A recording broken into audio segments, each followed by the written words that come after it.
Yes. Hi everyone, this is Didi. And I am Fred. And this is our 36-foot floating home sunshine. Join us as we go sailing.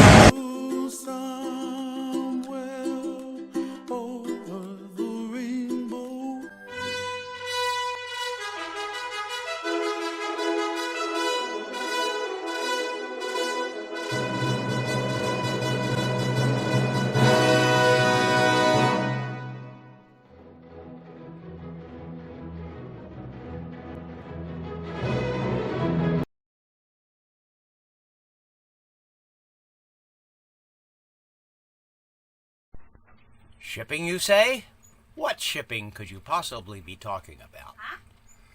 There is a shot of the Singapore Straits, showing the range outward from, or for, on the AIS. All those green dots out there. Good afternoon, everyone.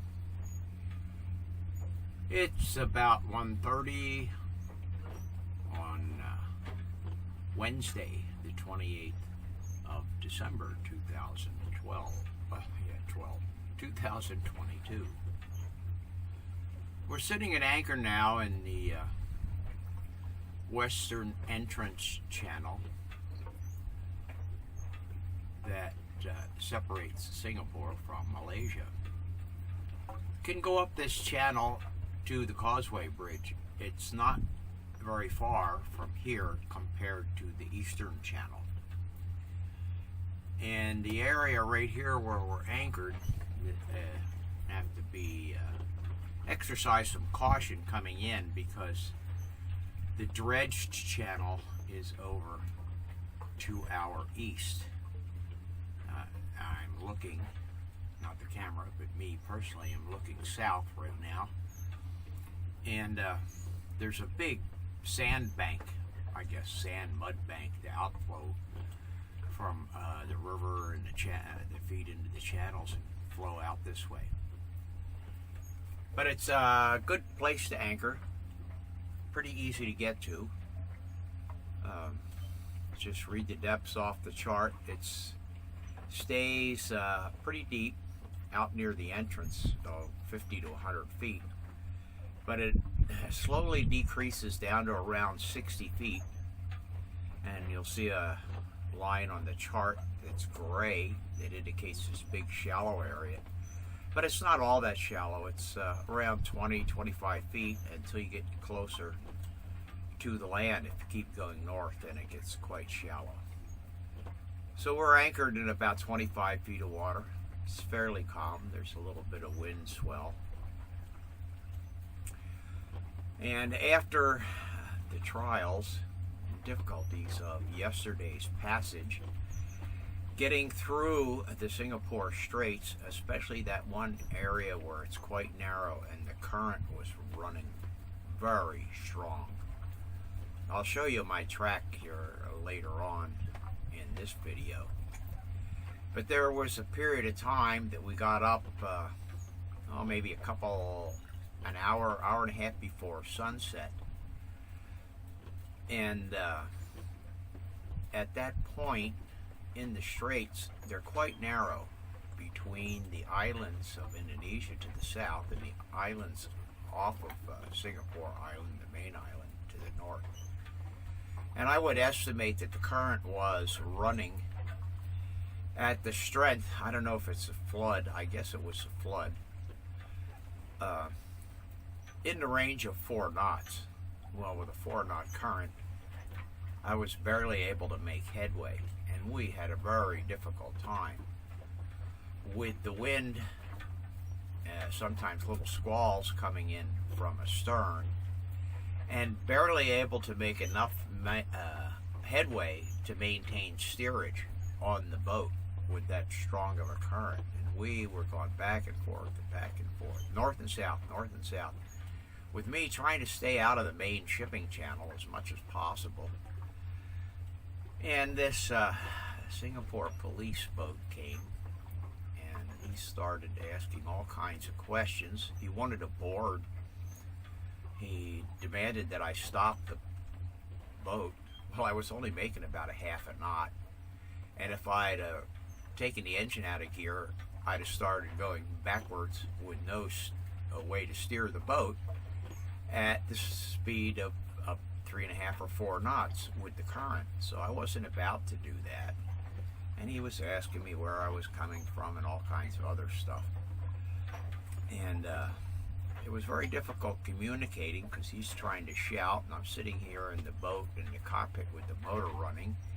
Tried the VHF, and there was so much traffic on 16, he suggested that we go to 15, and I tried that, and for some weird reason, my VHF radio wouldn't transmit on 15. I don't know if it's some kind of restriction on that channel. I don't know. Anyway, he kept sitting over there next to us off our starboard side, and he kept forcing me south into the center of the main shipping channel, which I wanted to avoid and stay away from the big ships. I was trying to stay right on the northern edge, and sometimes would drift out of the channel to the north. And I guess they were all upset because then I was in Singapore waters. I don't know, or maybe they were just frustrated because I wasn't top #1 on Interpol's most wanted list, and they had no real reason to give me a hard time. I don't know what the deal was. I can say that later on we were visited by 2 more police boats. It kept pushing us back into the center of the main shipping channel, which I greatly disliked because it's more dangerous. I mean, you got these huge ships, 600, 700, 1,000-foot long ships chugging along at 10, 12, 15 knots, and here I am, my little sailboat chugging along at 3.5, maybe 4 knots when conditions are good. Eventually, I got the boat speed up to 5.5 knots when we got out of the current and the restricted waters. Anyway, they were always seemed to be interested in pushing us back into the center of the shipping channel. I explained to one guy, I said, well, I really don't want to be in the shipping channel. I just want to be on the edge of it. Oh, no, you got to steer due west. Get back over there in the middle of that shipping channel. I thought that was very discourteous. I've formed the opinion now that Singapore, for me at least, is not a place that I ever want to visit again. These police and their police boats seem to be very rude, very mean-spirited, and quite authoritarian. And I just wasn't having it. And I'm sure that that first guy, he really wanted to get on my boat for some reason. I think Dee Dee told me later she heard one of the crew on the police boat say, he's got a woman on that boat. Like, okay. Yes, I am engaged in human trafficking with my girlfriend of 5.5 years. Yeah, not a pleasant experience. I mean, they should go over, the Singapore police should go over to Malaysia and get some courtesy training from the bureaucracy people over there, because the Malaysian people are kind, friendly, very helpful, patient, understanding, and I've never had any problems and a great deal of assistance from them in comparison to dealing with the officials in Singapore. Anyway, let's take a little bit of a look around here. So here's the display from the nav software, and that's where we are anchored. We're actually, when I zoom in on the chart, we're actually in over this gray area, I guess. And you can see all the shipping out here, all these green triangles. But there's also quite a few scattered up in this area. Of course, where we will be going is right down this way, around this point. and then start heading up this way, the Malacca Straits. Now back down here, let me zoom in. Everything was going quite well for the most part on the initial part of our passage. Coming out of our anchorage, which was up here, this is the check-in station for immigration, customs, port office, and all that stuff. There's a ferry boat terminal. Although it looks like there's a place you could go in there with the boat and tie up. I wasn't sure about that, so we anchored off, put the dinghy together, and went ashore that way. So anyway, we came down along here. Things were going quite nice. It was about the middle of the afternoon, and we hit this spot here. You see these islands here, and these islands down here. Well, that all combines together, of course, to squeeze all the water coming through here into a very small area. And you can see my track. As soon as we started to hit this area, and the boat speed was going down and the current was getting stronger, this is what we went through for, I would estimate, something on the order of 3 hours trying to get past this point of land. So from here to here, that's maybe 2 miles, and it took us 3 hours with quite a lot of difficulty. Now the main shipping channel is down here, eastbound, westbound, but they also have another sub channel here to get around. This is an entrance that goes up over here for boats going into Singapore. So, and this is where the police boat kept harassing us up here. So I was trying to stay out of this main shipping channel, and they kept forcing us back this way, even though there's another shipping channel up here. And eventually, you know, struggled along with the current all the way along here until finally it subsided somewhere right about here, and then we were able to make pretty good headway the rest of the way. When I got down around here, same thing. I tried to go and stay outside here, and another police boat came up there and hassled us and forced us to go all the way over here into the shipping channel once again. You know, which is really silly because this is a small boat and I don't go that fast. But after that, it was pretty easy going, except it was getting late. We were both tired, hungry, and still a little wet from the rain. But we made it. So another adventure to add to the logbook. Bye for now.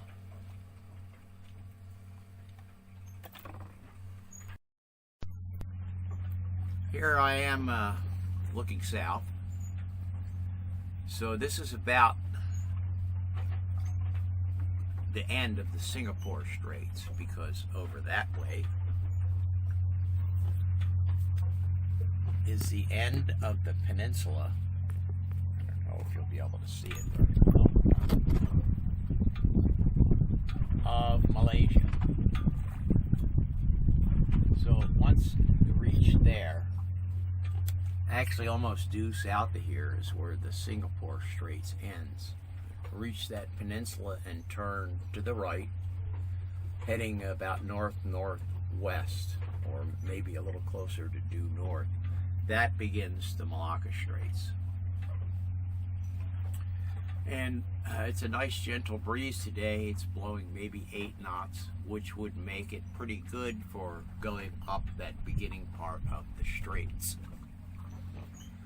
There's a great deal of activity over here on the beach. That's the Singapore side. Now their border, Singapore border, only extends about a kilometer to the west from the edge of the land there. So I'm actually anchored in Singapore waters. And if I had tried to anchor over there in Singapore waters, I'm sure a police boat would come out and invite me to leave in no uncertain terms. And quite a bit of industry goings on over there on the Singapore side. And out that way towards the north, more on the Singapore side, is the channel that goes up, and you can go up there all the way to the causeway where we were staying in Johor, Bahru. Since the last time I was here, they've added a bridge across from Singapore to Malaysia, and I'm not sure. It looks like it's a big bridge, obviously. It looks pretty high, but I don't know if I could get under that bridge with my mast, or what the vertical clearance is actually. And then around this way, also a great deal of construction on the Malaysian side. Now, supposedly, back over towards the peninsula here, there is a channel, but a dead-end channel that goes in there. It's very narrow. I don't want to even begin to attempt it last night. And I believe there's a marina over there, but I don't know for sure. Yeah, we didn't get in here after all those struggles getting through that narrow part. Eventually, slowly the speed of the boat was building up, and we maintained the wind from astern.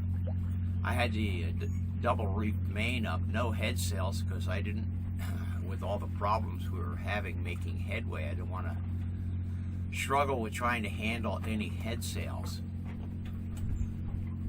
Anyway, like I said, eventually we got the boat speed up. We zipped along pretty well, got up here, turned up into this entrance to the Western Passage, and that was a great relief because the sea state was pretty calm in here, just a little wind swell, and just had to follow the depth sounder in the chart, and when it hit 25 feet, let go the anchor. Well, that was 2 o'clock in the morning, so quite a long day. And I had told Dee Dee, I said, since we're getting in here so late, we'll just anchor and take a day off, because it was a great deal of stress for me personally, trying to get through that area and then dealing with these police officials. Really aggravating and aggravated me. So, I went to bed about 3 o'clock in the morning and slept till noon, pretty much straight through. And just got up a while ago, took care of a few things. The belt that drives the fresh water pump on the engine was a little too loose, and it was starting to slip while we were having all those problems. And I didn't know if I could adjust the tension on the belt with the engine running, because I dared not shut it down under those conditions. But it held on okay. The engine didn't overheat. It didn't burn up the belt or anything like that. I just went in there this morning and retensioned it a bit. So we're going to just sit here and enjoy the rest of the afternoon. Dee Dee got up pretty early, but she went and laid down and took a nap again. May take another nap this afternoon, have our evening meal, and then spend a nice peaceful night sleeping again, and get up and get underway by shortly after sunrise again. The first place that we could possibly anchor along the Malacca Straits is about 35 miles from here. So depending on the conditions, that may or may not be a place to stop for us, or we may choose to push on through and get up to Besar Island, which sadly I noted on my charts now is a nature preserve. There's a couple of little islands, a slightly larger one that had something like condos on it when I was here, way back when, on my last boat. And I went in the little cove there and anchored and spent almost 2 days there. It was quite pleasant. But now, evidently, you can't go in there and anchor.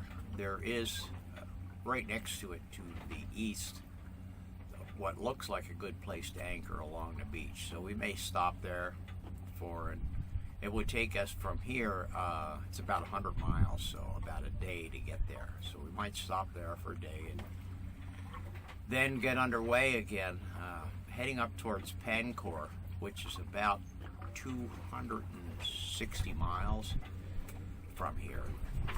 So looking at somewhere near 3 days to get there with the boat. Might add a day or two here or there if we stop some other places along the way. Anyway, what I'm going to do now is I'm going to stop this, and then I'm going to fire up the computer and I'll show you on the nav program just exactly what we were dealing with, and the fact that there are so many ships here at anchor. I think the last time I was here was 9 years ago, and I don't remember seeing all these ships. A lot of tankers, either laden or empty, all through the Singapore Straits and approaching them when we came down on our passage from Kudat. Just hundreds and hundreds of ships anchored all over the place here. Really amazing. I can't believe that there's not enough transportation needs for these ships to be busy, but here they sit for whatever reason. Okay, coming up next, some screenshots from the computer.